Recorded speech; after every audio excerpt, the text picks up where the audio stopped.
तो दोस्तों आज का टॉपिक है ब्लड। तो हम लोग शुरू करते हैं जल्दी जल्दी बिना किसी समय की देरी करते हुए।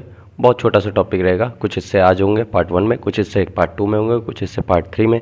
आवाज़ थोड़ी सी ख़राब है क्योंकि सर्दी बहुत ज़्यादा हुई है, तो थोड़ा सा उसे इग्नोर करिएगा। चलिए शुरू करते हैं। ब्लड ब्लड क्या है? ब्लड एक फ्लूइड कनेक्टिव टिश्यू है। फ्लूइड कनेक्टिव टिश्यू यानी कि एक ऐसा फ्लूइड है जो कि कनेक्टिव टिश्यू का काम करता है, हिंदी में बोले तो संयोजी ऊतक। ठीक, एक और पार्ट है, ब्लड एक नेचुरल कोलाइड भी है। नेचुरल कोलाइड इसका काम क्या करता है? और देखिए, फ्लूइड कनेक्टिव टिश्यू शरीर में सिर्फ दो ही पाए जाते हैं, एक होता है ब्लड, दूसरा होता है लिम्फ। यही दो फ्लूइड कनेक्टिव टिश्यू हैं हमारे पास, पहला ब्लड, दूसरा लिम्फ। हम ब्लड के बारे में पढ़ रहे हैं। It circulate constantly through the body, it circulate constantly around the body.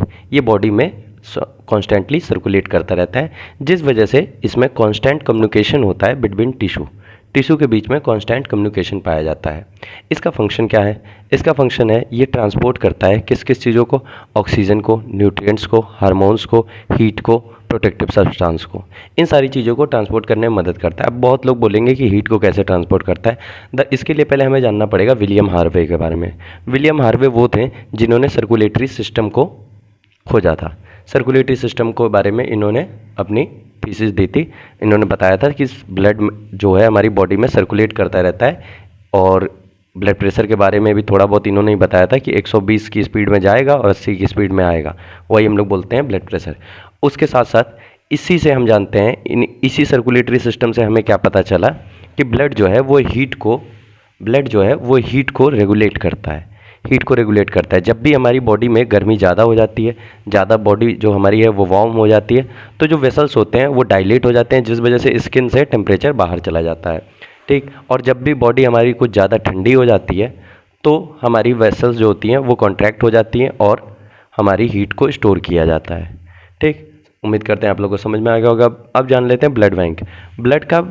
Blood का जो ब्लड बैंक है जो हमारी बॉडी के अंदर है वो है स्प्लीन। याद रखिएगा, जो एक्स्ट्रा ब्लड होता है वो बॉडी में कहाँ पे स्टोर होता है? स्प्लीन। जब भी कोई ऐसी कंडीशन होती है जैसे कि कोई हेमरेज की कंडीशन या कोई भी कंडीशन जिसमें हमें ब्लड की कमी हो जाती है, तो इंस्टेंटली हमारी बॉडी में जो ब्लड की कमी पूरी की जाती है वो स्प्लीन के द्वारा पूरी की जाती है। चलते हैं हम लोग आगे। अगला टॉपिक है कंपोजिशन ऑफ ब्लड। ब्लड में क्या क्या चीज़ें पाई जाती हैं? कंपोजिशन ऑफ ब्लड में दो तरीके की चीज़ें पाई जाती हैं। पहला पाया जाता है प्लाज्मा, दूसरा ब्लड के सेल्स। पहला पाया जाता है प्लाज्मा, दूसरा पाया जाता है ब्लड के सेल्स। प्लाज्मा जो होता है वो ब्लड का 60% हिस्सा होता है।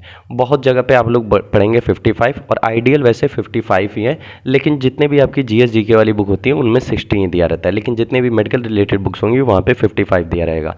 तो इस हिसाब से ब्लड सेल्स कितने हो जाएंगे? 40% हो जाएंगे या फिर 45% हो जाएंगे। आगे चलते हैं।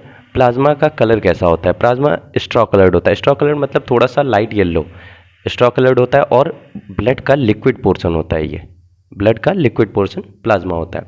ब्लड के बारे में कुछ चीज़ें जानते हैं। ब्लड की जो पीएच वैल्यू होती है वो 7.35 से लेकर 7.45 होगी, लेकिन ऑप्शंस में जब भी आता है तो उसमें 7.4 सही होता है। ठीक है, 7.4 सही होता है।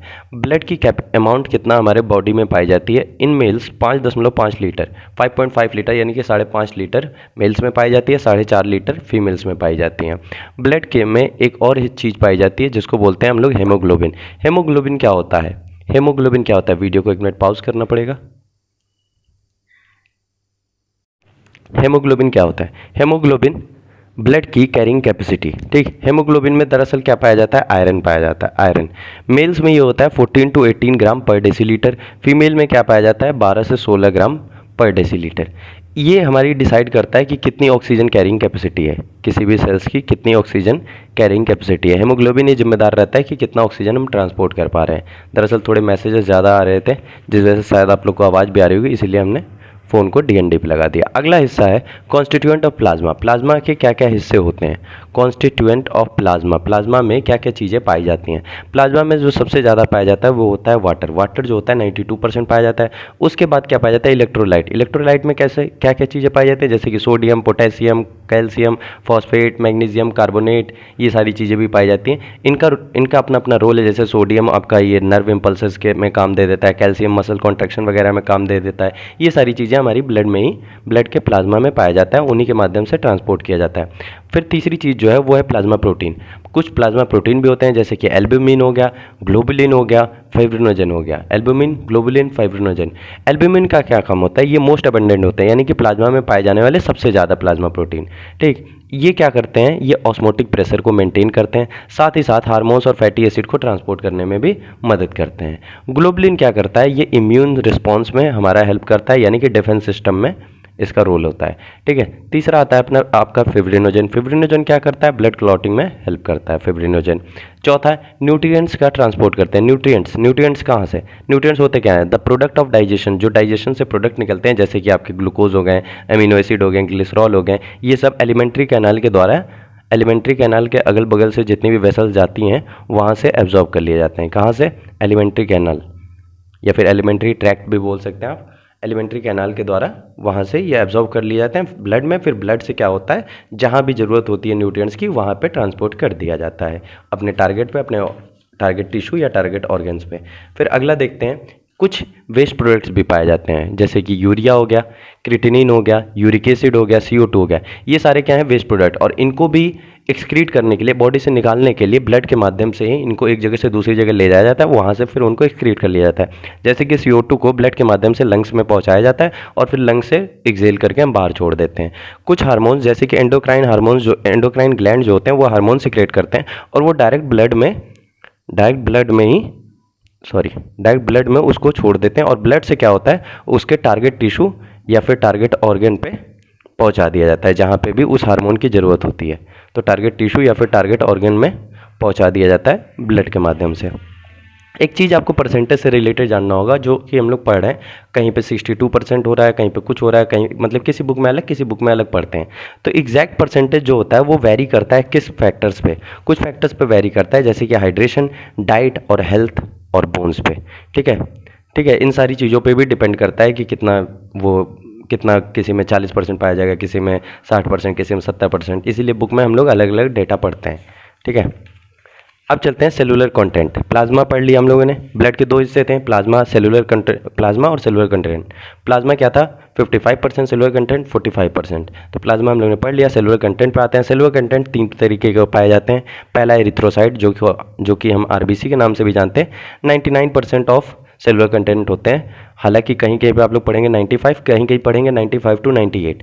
ठीक है, तो ऑप्शंस के हिसाब से जाएंगे। दूसरा पाया जाता है ल्यूकोसाइट यानी कि WBC। जब भी WBC में कोई दिक्कत आ जाता है तो उसको अधिकतर माना जाता है कैंसर से, यानी कि उसी को नाम दिया गया ल्यूकीमिया, वो नाम यहीं से आया ल्यूकोसाइट से। ठीक है, तीसरा पाया जाता है थ्रोम्बोसाइट यानी कि प्लेटलेट, किसके लिए जिम्मेदार है, क्लॉटिंग के लिए जिम्मेदार है।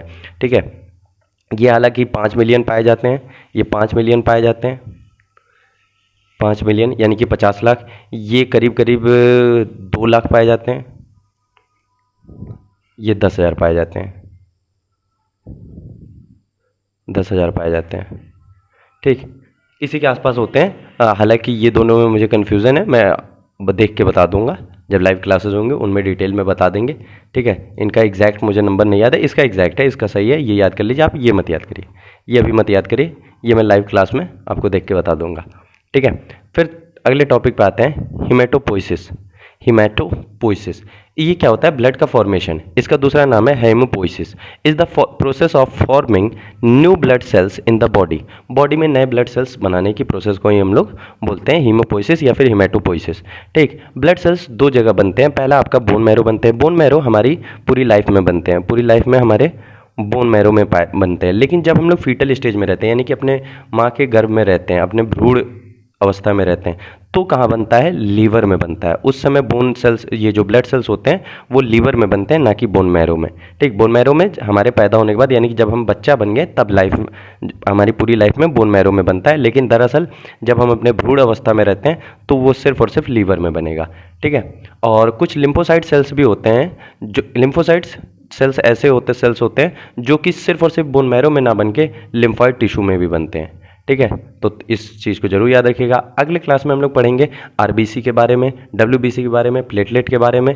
ठीक है, तो याद रखिएगा। और RBC का एक चीज़ याद रखिएगा, RBC की लाइफ जो होती है वो 120 दिन की होती है। आगे हम लोग जब भी RBC पढ़ेंगे, WBC पढ़ेंगे, प्लेटलेट पढ़ेंगे तो उनकी लाइफ, उनकी डेथ साइकिल, उनका फॉर्मेशन, वो सारी चीज़ें डिटेल में जानेंगे, जो कि अगले पार्ट में होगी। तो ज़्यादा नहीं, 3 या 4 पार्ट में वीडियो आएगी। तो वीडियो को शेयर करिए, लाइक करिए, पसंद आया हो तो सब्सक्राइब भी कर लीजिएगा। Bye bye, Tata.